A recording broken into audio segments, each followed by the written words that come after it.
Hello, this is Katie of 3Mind Software. Today I'm going to be highlighting some of the new functionality of version 1.0.2. We've added a few new things to the features.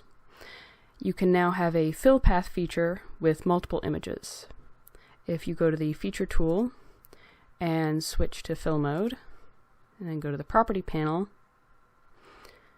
there is a fill path options section.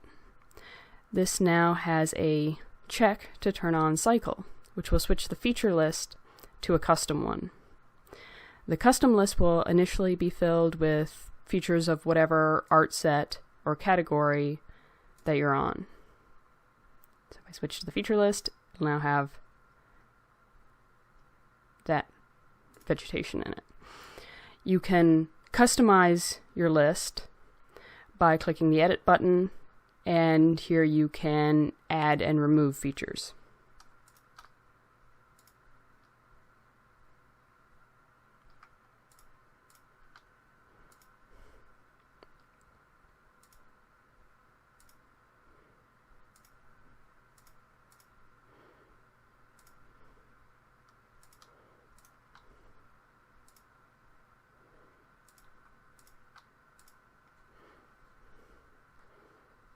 And when you're done, hit close, and that will update your list.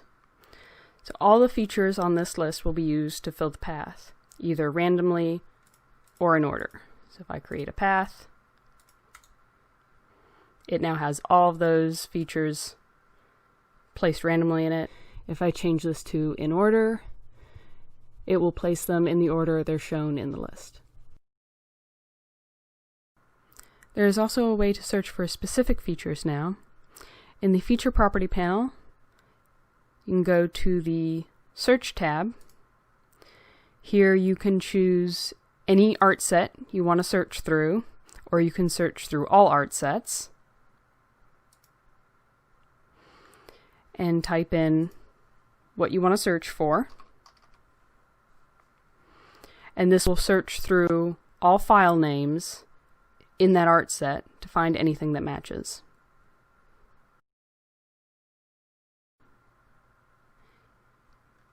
You can now add a stroke around your features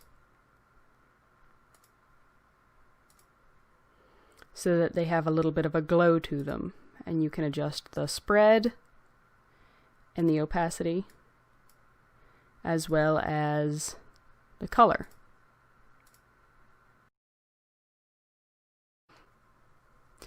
Another new option is that you can now show shorelines for specific land masses instead of all of them.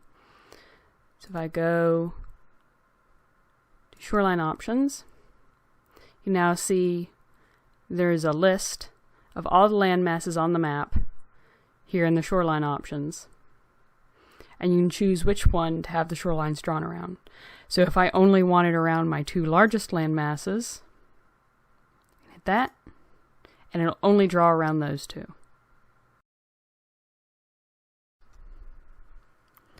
Item properties can now be copied and pasted across similar items. So if I have a room, I can copy its properties and paste it to my wall so that it matches the look of the outer wall of the room. You can also paste it to corridors, and then they'll match. Same for over here. Say I want to copy this city wall. I can paste it to the towers.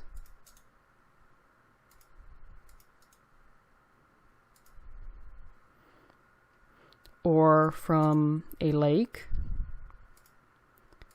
to a river.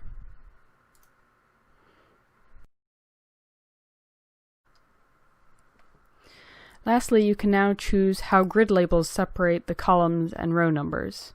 So if I go to grid options, I can now turn on grid labels, and I can choose if I want a space, a comma, or a hyphen in between my column and row numbers.